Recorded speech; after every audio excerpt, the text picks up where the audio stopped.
संभोग से समाधि की ओर प्रवचनमाला के 8वें प्रवचन को ओशो ने शीर्षक दिया था प्रेम और विवाह। यह प्रवचन ओशो ने स्त्रियों की सभा में दिया था। ओशो कहते हैं कि मनुष्य के पास एक छोटा सा अनुभव है जो परमात्मा की झलक दे सकता है, और वह अनुभव प्रेम का अनुभव है। प्रेम ही है जो परमात्मा तक पहुंचा सकता है, ना कि मंदिर, मस्जिद और धर्मशास्त्र।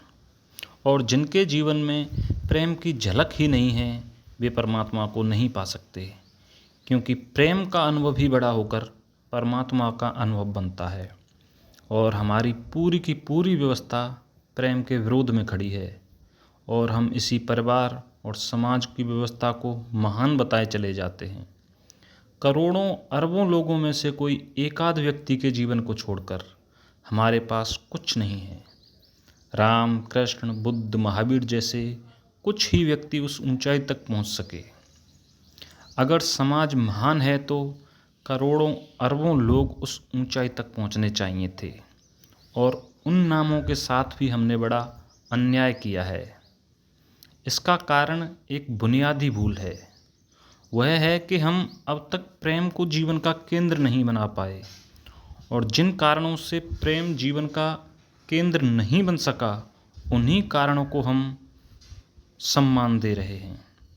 शायद आपके ख्याल में यह बात नहीं आई होगी कि परिवार और समाज प्रेम के शत्रु हैं, और मनु से लेकर आज तक के सभी नीतिकार प्रेम के विरोधी रहे हैं। हमारे जीवन के केंद्र में हमने परिवार को रखा है, जबकि हमें जीवन का केंद्र प्रेम को बनाना चाहिए था। प्रेम परमात्मा की व्यवस्था है और परिवार आदमी की व्यवस्था है। प्रेम से तो विवाह निकल सकता है, लेकिन हम विवाह से प्रेम निकाल रहे हैं, जो कि नहीं हो सकता, क्योंकि प्रेम का जन्म स्वतंत्रता में होता है। वह स्वतः प्राणों से उठता है। कोशिश करके प्रेम को नहीं लाया जा सकता। विवाह की व्यवस्था आदमी की ईजाद है, और जिसे हम विवाह से उत्पन्न प्रेम कहते हैं, वह प्रेम केवल सहवास के कारण पैदा हुआ मोह होता है। प्रेम पैदा नहीं होता, सिर्फ उसके संबंध कामुक होते हैं। प्रत्येक परिवार, जिसे हम गृहस्थी कहते हैं, वह ईर्ष्या, कलह, संघर्ष का अड्डा बना हुआ है, लेकिन हम इसकी तरफ देखते भी नहीं। जब घर से बाहर निकलते हैं तो आंसू पोंछकर मुस्कुराते हुए निकलते हैं।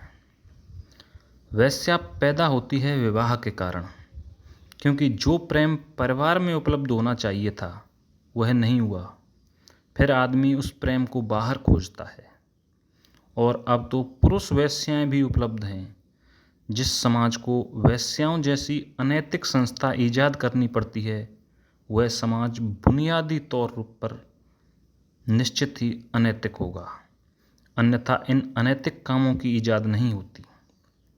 प्रेम व्यक्तित्व की तृप्ति का चरम बिंदु है, और जब प्रेम नहीं मिलता तो व्यक्तित्व हमेशा बेचैन और तड़पता हुआ रह जाता है, और यह तड़पता हुआ व्यक्तित्व समाज में अनाचार पैदा करता है। सारी दुनिया में पागलों की संख्या बढ़ती गई है। ये पागल इसी परिवार के कारण पैदा हुआ है।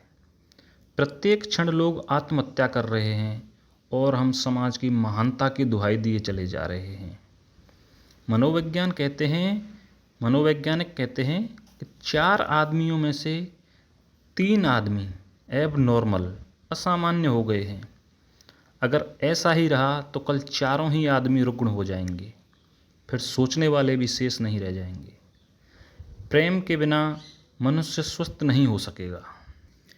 वह चिंता और तनाव से भरा रहेगा, और इस चिंता और तनाव को भुलाने के लिए शराब पिएगा, नशा करेगा तथा और भी अनैतिक काम करेगा, जो मनुष्यता के नाम पर कलंक होंगे। आज अगर शराब की बिक्री बढ़ रही है तो उसका कारण परिवार है।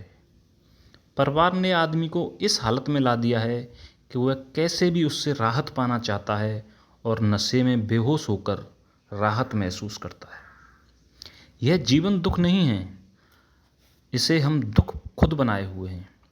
ऋषि मुनियों ने कहा है कि जीवन असार है, इससे छुटकारा पाना चाहिए। मैं कहना चाहता हूँ कि जीवन आसार नहीं है, इसे हमने आसार बनाया हुआ है। और जो जीवन से छुटकारा पाने की सोचता है वह कभी परमात्मा को पा ही नहीं सकता, क्योंकि जीवन में ही तो परमात्मा प्रकट होता है।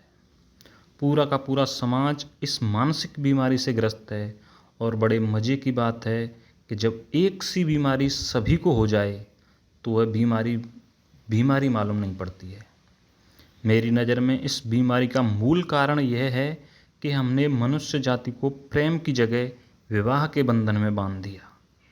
जब दो व्यक्ति एक दूसरे से बंध जाते हैं और उनके जीवन में शांति और तृप्ति नहीं मिलती, तो वे एक दूसरे पर क्रोधित हो जाते हैं, एक दूसरे को सताना और परेशान करना शुरू कर देते हैं।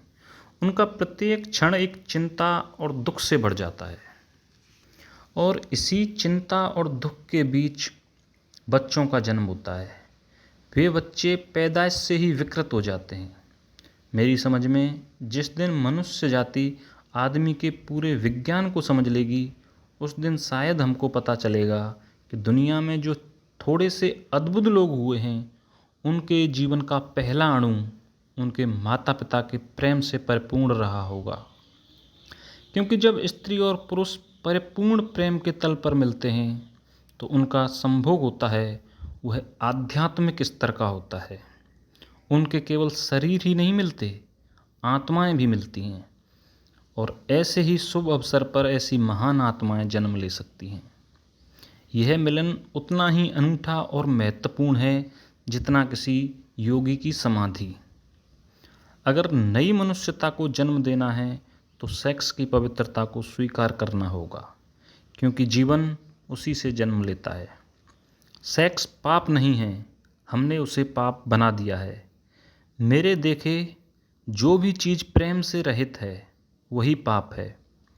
आदमी की ज़िंदगी में प्रेम तो रहा नहीं, सिर्फ सेक्स रह गया है, और प्रेम के अभाव में सेक्स पाप बन गया है।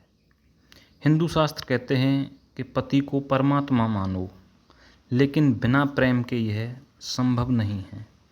अगर पति पत्नी के बीच प्रेम हो तो वे एक दूसरे के लिए परमात्मा हो जाते हैं।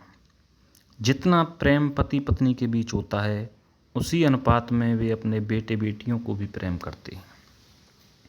किसी बच्चे को आप कितनी भी बुनियादी सुविधाएं दे दो, लेकिन अगर उसे प्रेम नहीं मिलता है तो उसका व्यवहार विक्षिप्त हो जाएगा और फिर वह परमात्मा तक नहीं पहुंच सकता। और ये प्रेम से रिक्त लोग ही तोड़ फोड़ करते हैं, आग लगाते हैं, हत्या करते हैं, बलात्कार करते हैं और युद्धों को पैदा करते हैं। हजारों वर्षों से समाज प्रेम के विरोध में रहा है। अगर अब भी हम उसी रास्ते पर चलते रहे तो भविष्य में इतनी घृणित, बिल्कुल निम्नतम स्तर की ऐसी चीज़ें देखनी पड़ सकती हैं जो मनुष्यता के नाम पर कलंक होंगी।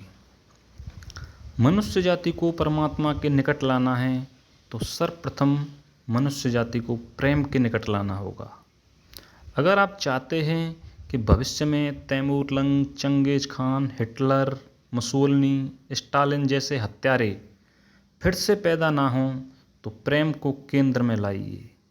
प्रेम के आधार पर परिवारों का निर्माण कीजिए, और तब ही वह महानतम मनुष्यता पैदा हो सकती है जिसे नीत्शे और अरविंद सुपरमैन कहते हैं। और इसके लिए सारी मनुष्य जाति को एक आंदोलन चाहिए, आमूल परिवर्तन चाहिए, प्रेम की दीक्षा दी जानी चाहिए, और जहाँ भी प्रेम पर हमला होता हो वहाँ विरोध करना चाहिए। और अंत में ओशो कहते हैं कि मैं विवाह के विरोध में नहीं हूँ, सिर्फ इतना कह रहा हूँ कि प्रेम से विवाह निकलना चाहिए। हमें विवाह से प्रेम निकालने की एक कोशिश नहीं करनी चाहिए, क्योंकि प्रेम कोशिशों से नहीं निकलता है।